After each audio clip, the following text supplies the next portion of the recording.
Henry Evory, also Evory or Avery, sometimes erroneously given as John Avery, was an English pirate who operated in the Atlantic and Indian Oceans in the mid-1690s. He probably used several aliases throughout his career, including Benjamin Bridgeman, and was known as Long Ben to his crewmen and associates, dubbed the Arch-Pirate and the King of Pirates by contemporaries. Avery was the most notorious pirate of his time. He earned his infamy by becoming one of the few major pirate captains to retire with his loot, without being arrested or killed in battle, and also for being the perpetrator of what has been called the most profitable pirate raid in history. Although Avery's career as a pirate lasted only 2 years, his exploits captured the public's imagination, inspired others to take up piracy, and spawned numerous works of literature. Avery was baptized at Newton Ferrers in Devon in England's West Country, likely a member of the local Evory family. Little else is known about his early life. He served in the Royal Navy from 1689 to 1690, likely participating in several battles of the 9 Years' War. Following his discharge from the Navy, Evory began slave trading along Africa's slave coast. In 1693, he was again employed as a mariner, this time as first mate aboard the warship Charles II, which had been commissioned by England's ally, Charles II of Spain, to prey on French vessels in the West Indies. After leaving London in August 1693, the Charles II anchored in the northern Spanish harbour of Corunna, where other vessels were assembling for the expedition.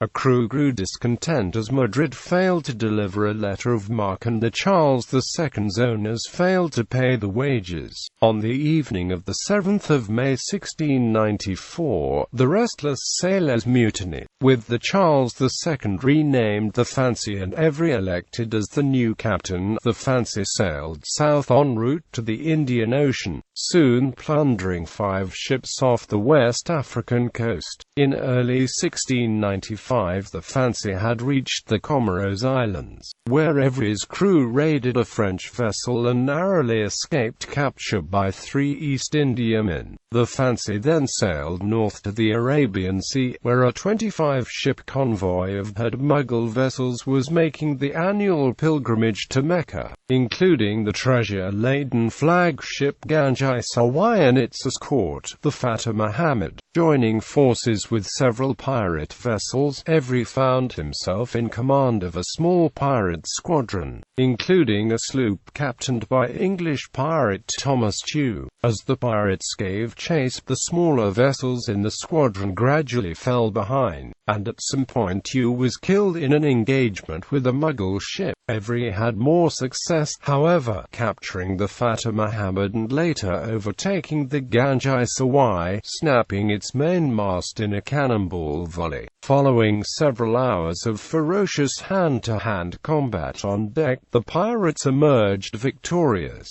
Although many pirates were reportedly killed, the payoff was astonishing. Evory had captured up to £600,000 in precious metals and jewels, making him the richest pirate in the world, equivalent to around £52.4 million in 2010.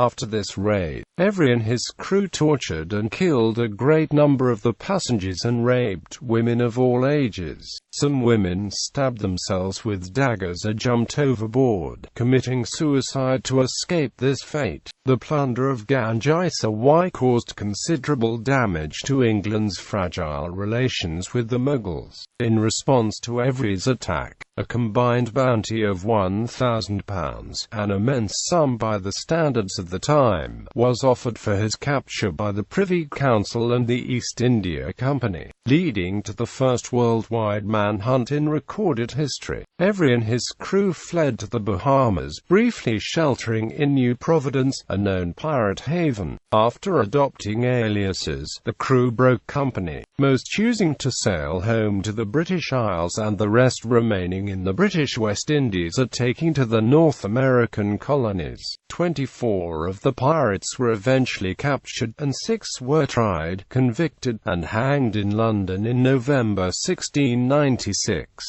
Yet Avery eluded capture, vanishing from all records in 1696. His whereabouts and activities after this period are unknown. Unconfirmed accounts state he may have changed his name and retired, quietly living out the rest of his life in either Britain or an unidentified tropical island, dying sometime after 1696.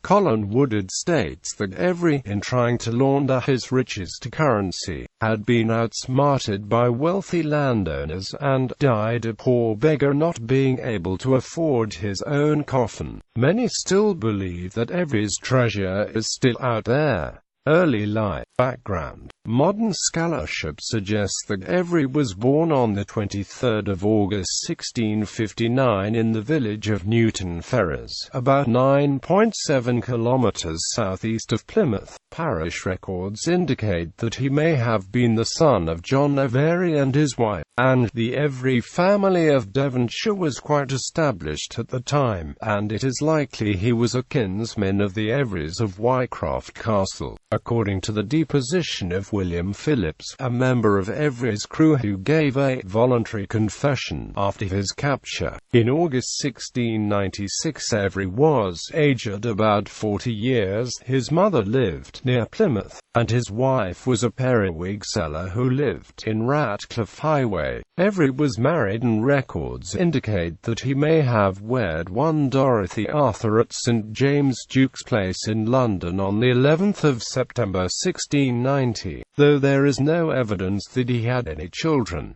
The earliest biographical account of the man, The Life and Adventures of Captain John Avery, states that he was born in 1653 in Catterdown, Plymouth. Though this location and date are now known to be incorrect, they have been frequently cited in earlier literature. The Memoirs Dutch author, who wrote his account a little over a decade after the pirate had vanished, uses the name Adrian van Broek, but this is probably a pseudonym. The account tells of Van Broek's short captivity by Avery's crew aboard the Fancy, and claims that Avery's father was a trading captain who had served in the Royal Navy under Admiral Robert Blake. Several later accounts of Avery's life, most prominently Daniel Defoe's The King of Pirates, have made reference to the earlier work, but it is of questionable veracity and has been described by the Dictionary of National Biography as fiction, with scarcely a substratum of fact, though a theory existed that Avery's birth name was actually Benjamin Bridgeman, and that Henry Evory was in fact an alias.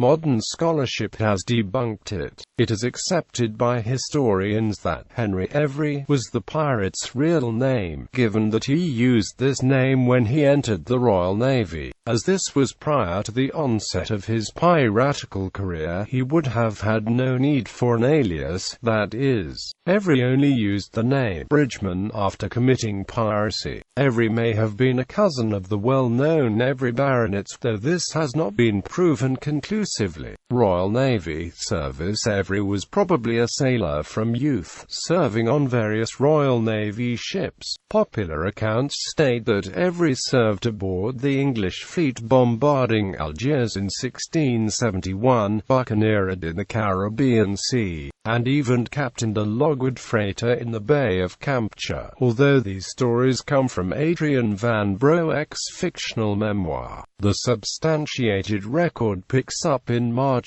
1689, shortly after the breakout of the 9 Years' War. The Grand Alliance, Bavaria, England, the Dutch Republic, the Palatinate, Saxony, and Spain, were waging war against Louis XIV of France in an attempt to stop his expansions, and it was against this background that Evory, now in his early 30s, was working as a midshipman aboard the 64-gun battleship HMS Rupert, then under the command of Sir Francis Wheeler. Evory's naval records suggest he was something of a dedicated family man. spending little of his wages on extras such as tobacco, and regularly consigned his pay to his family. In mid-1689, the HMS Rupert helped capture a large enemy French convoy off Brest, France. This victory gave Evory an opportunity to better his fortunes, and by the end of July he was promoted to master's mate. Although he was probably the most junior of HMS Rupert's three master's mates, in late June 1690, he was invited to join Captain Wheeler on a new ship, the 90-gun HMS Albemarle. He likely participated in the Battle of Beachy Head against the French 2 weeks later, although this engagement ended disastrously for the English. On the 29th of August of that year, Evory was discharged from the Royal Navy.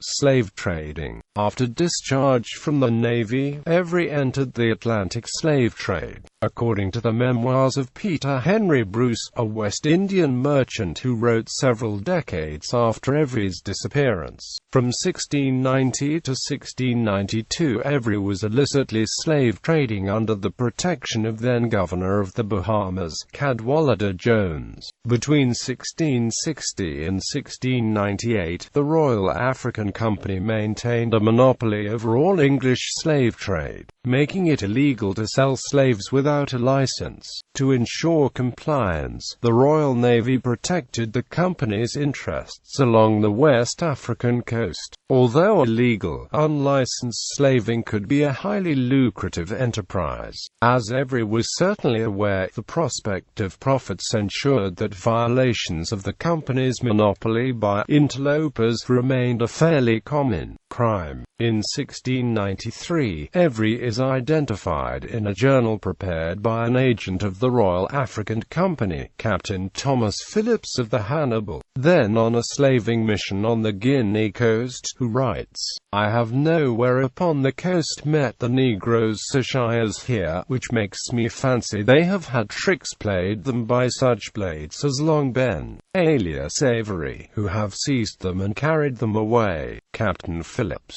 who according to his own writings had come across Evory on more than one occasion, and may have even known him personally, also alluded to Evory as slave trading under a commission from Isaac Ritchie, the unpopular Bermudian governor who was later removed from his post for his carousing behavior. However, Evory's slave trading employment is relatively undocumented.